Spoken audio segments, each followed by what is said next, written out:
सभी भैया बहनों को नमस्कार। सभी भैया बहनों को नमस्कार। ऑनलाइन कक्षा में सभी का हार्दिक स्वागत है। आज हम विषय विज्ञान अध्याय 1 फसल उत्पादन एवं प्रबंध के बारे में हम पढ़ेंगे। सभी भैया बहन ध्यानपूर्वक समझेंगे।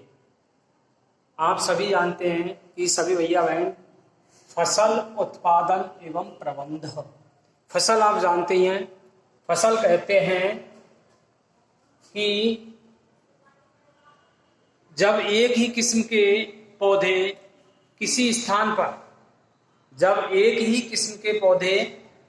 स्थान पर बड़े पैमाने पर निश्चित ऋतु में उगाए जाते हैं, उन्हें हम फसल कहते हैं।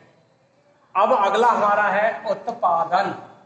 उत्पादन का मतलब होता है कि फसल को उत्पन्न करना। जैसे किसान द्वारा फसल उत्पादन से लेकर फसल उत्पन्न करने के लिए खेत की तैयारी से लेकर अनाज को मंडी तक बेचने के लिए पहुंचाने तक की जो सारी प्रक्रिया होती है उसे हम फसल उत्पादन कहते हैं। और प्रबंधन होता है उनकी देखभाल, मैनेजमेंट करना, यानी किस प्रकार हम फसल का देखभाल करते हैं।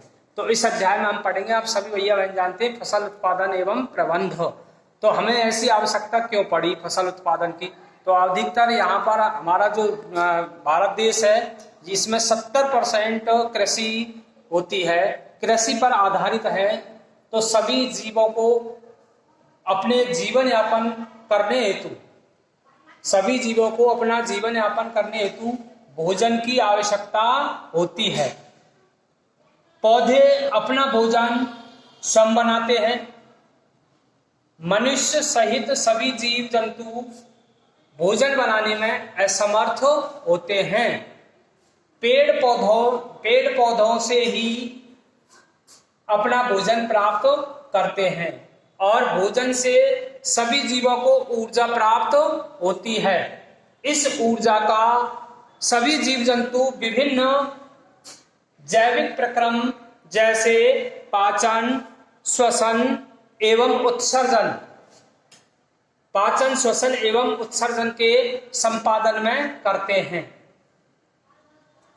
हमारे देश में एक बहुत बड़ी विशाल जनसंख्या है और इस जनसंख्या को भोजन प्रदान करने के लिए नियमित उत्पादन एवं प्रबंधन आवश्यक है। इसलिए हम फसल का उत्पादन और प्रबंधन करते हैं। अब है कृषि पद्धतियां, यानी कि कृषि को किस प्रकार से यहाँ हमने करना सीखा है, किस प्रकार कृषि करना शुरू किया है, तो इसको बोलते हैं कृषि पद्धतियां। यानी कि लगभग 10,000 ईस्वी वर्ष पूर्व तक मनुष्य घुमंतु थे, यानी कि वो एक जगह रुकते नहीं थे, एक जगह से दूसरी जगह चलते फिरते रहते थे। और जब चलते फिरते हैं तो कृषि कर ही नहीं सकते। कृषि तभी होती है जब एक जगह निश्चित स्थान पर ठहर कर करते हैं। तो पहले 10,000 ईस्वी पूर्व मनुष्य घुमंतु थे। वे एक स्थान से दूसरे स्थान तक भोजन एवं आवास की खोज में समूह में विचरण करते थे। वे कच्चे फल और सब्जियों को खाते थे और उन्होंने भोजन के लिए जंतुओं का शिकार करना भी प्रारंभ कर दिया। कालांतर में खेती कर चावल, गेहूं, अन्य खाद्य पदार्थ यानी अन्य खाद्य फसलों को उत्पादित कर सके। इस प्रकार कृषि का प्रारंभ हुआ। अब यहाँ पर फसल यानी कि फसल प्रारंभ कर दी एक जगह रुक करके, फिर है फसल। तो जब एक ही किस्म के पौधे किसी स्थान पर बड़े पैमाने पर उगाए जाते हैं तो इसे फसल कहते हैं। या अथवा हम ऐसे बोल सकते हैं, जब एक ही किस्म के पौधों को किसी विशेष ऋतु में बहुत बड़े क्षेत्र में उगाए जाते हैं तो उसे भी हम फसल कहते हैं। फसल कहते हैं जैसे अन्न, सब्जियां और फल। अब हम इनका वर्गीकरण करते हैं क्योंकि हमारा देश भारत है, यह बहुत बड़ा है और यहाँ की जो जलवायु परिस्थितियां होती हैं वह भिन्न भिन्न होती है। कहीं गर्मी, कहीं सर्दी, कहीं वर्षा। तो इस जलवायु की परिस्थितियों के कारण या ऋतुओं के आधार पर इन फसलों को अलग अलग ऋतु में अलग अलग जलवायु में उगाया जाता है। अब हम इनका वर्गीकरण करते हैं, फसलों का वर्गीकरण। जिस मौसम में यह पौधे उगाए जाते हैं उसके आधार पर हम फसलों को दो वर्गों में बांटा गया है। वैसे मुख्य रूप से ऋतुओं के आधार पर फसलों को तीन भागों में बांटा गया है, लेकिन यहाँ हम फसलों को मुख्य रूप से दो भागों में बांटा गया है। वो है रबी की फसल और खरीफ की फसल, खरीफ और रबी की फसल। अब आपको समझना है कि कहते किसे हैं, वो कौन कौन सी फसलें हैं। तो सबसे पहले खरीफ की फसल, वह फसल जिन्हें वर्षा ऋतु में बोया जाता है या उगाया जाता है, खरीफ की फसल कहलाती है। इसकी जो अवधि होती है खरीफ की फसल की, वह होती है हमारे भारतवर्ष में जून से सितंबर तक, यानी कि इसकी अवधि जून से सितंबर तक होती है खरीफ की फसल की।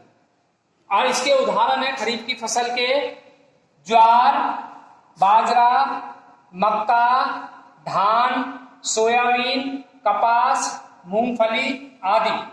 जो हमारी यहाँ ऋतु चल रही है जुलाई, ये जुलाई इसी में है, खरीफ की फसल में। अब जो हमारे यहाँ फसल बोई गई है वह खरीफ की ही फसल है।